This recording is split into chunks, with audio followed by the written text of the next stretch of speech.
Hello, beautiful people. Welcome back to our channel. Yesterday, the Southeastern governors went on an emergency meeting, a closed-door meeting, after the attack on Hope Uzodinma's home country residents. A lot of Nigerians were wondering, what could be the outcome of their meeting, what the outcome is out, and they've given their agendas and point out what they will move from, how they'll move it, and what is the next line of action.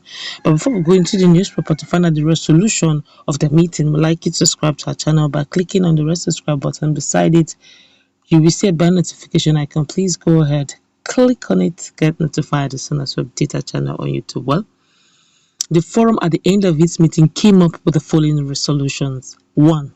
That the Southeast governors and leaders reinstated the adoption of a common joint security outfit called Ebube with their regional headquarters in Enugu. The Ebube will work with the police and other security agencies in their operations to protect lives and property in the Southeast. 2. That we agreed on the structure and operational modalities of Ebube and to set up an advisory board for the security outfit. 3.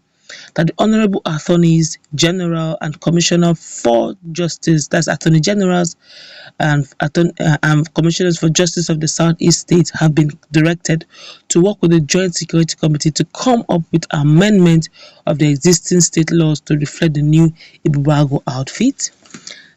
That's the Southeast Governors Security Meeting.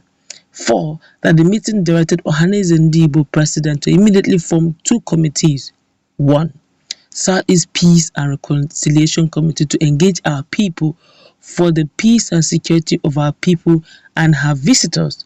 Then 2. Strategy and Welfare Committee to engage and protect our people, especially those who are being unfairly treated. These committees must become functional within the next 10 days from today. He said the meeting is in support of restructuring, the setting up of state police and other national issues as discussed in the last NEC meeting.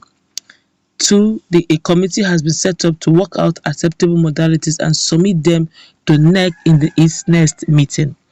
It's number 6. He said the meeting condemns the attacks on the country home of the governor of Imo State, His Excellency Senator Hope Uzodinma, and other state infrastructure. We sympathize with him and call on the federal government to fish out the perpetrators and ensure their prosecution. 7. Southeast leaders reinstate their commitment to our state laws banning open grazing in the Southeast and urge the security agencies and the local vigilantes to ensure the ban in all states of Southeast. Number 8. The Southeast governors agreed on the implementation of various NSAS youth empowerment program in the Southeast states as soon as possible. This was done on the 25th day of April 2021. Engineer Dave Umahi, or rather Engineer David Nweze Umahi, FNSE, FNATE, Chairman, Southeast Governors Forum and Governor of Ebonyi State. Alright, you have heard what the Southeast have said, Southeast governors have said after going through their closed-door meeting. Of course, also the Nigerian Governors Forum also went to the closed-door meeting concerning the same Hope Uzodinma's home that was raised by some unknown UGM. Now, I want to quickly pick out some things that they said that looks beneficial. All right, those other ones, a lot of persons will say, okay, these are normal things, but the one that they mandated Ohaneze Ndigbo, the challenge right now, Seth, is the fact that Ohaneze Ndigbo have 2 fractions. Now, unfortunately, or should I say fortunately, it depends on which part of the fence you're standing. That of the ones that are in support, or the ones that the governor supports, that's the ambassador professor, is not in the good books, or the people themselves do not totally accept him. While the one that the people accept, the governors have not endorsed him. So we have 2 fractions. But the one that is being mandated now to have 2 committees, the committee has to be practical for it to have meaning. For this committee and this whole meeting to have meaning, they should remove every form of propaganda. Witch hunting should be removed. This is strictly Southeastern issue. Yes, if it's not properly managed, it will spill over to other states, and eventually it will cause a lot of havoc in Nigeria. But if it is properly managed, it's going to be a win-win. Now, if they can successfully engage the stakeholders, go down to the grassroots, find out why they are aggrieved.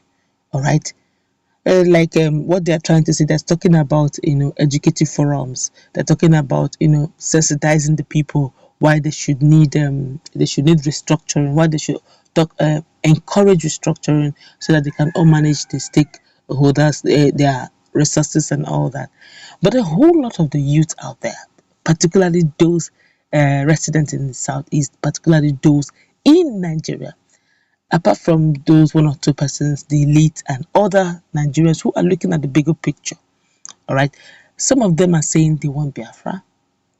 A whole lot of them are saying they want referendum, while some, out of marginalization, are saying if they can restructure, then hopefully the southeastern region and every other region can grow and move in their pace. So you have divergent opinions, divergent ideologies, two different ideologies, but there has to be a merging. That's why I keep saying that there has to be some sort of diplomatic relationship. This is strictly Southeastern issue, and it should be handled very delicately by the leadership of the Southeast. Now, you cannot be high-handed in this situation. You have to carry the people along, and it's not to join forces or join heads together. Now, to start with, where it is beginning to even get wrong before it begins is the fact that the Ohaneze Ndigbo itself, the sociocultural organization, Apex sociocultural organization itself, is even broken into two allies. The one that is for and the one that is not for. So how do they merge it? They should start first, personal opinion now, start first by merging the Ohaneze Ndigbo organization.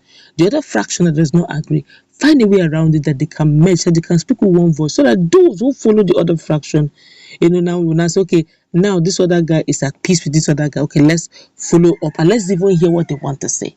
Because if this Ohaneze Ndigbo, the other one that there's the Obiozo Ohaneze Ndigbo, comes out and want to reach out to the others Ohaneze Ndigbo's youth and the people they follow, it will be a bit difficult because they will say, you are not our leader, we do not recognize your input. So honestly, they need to first of all start from the grassroots first, mend their way, draw their borders together as one family.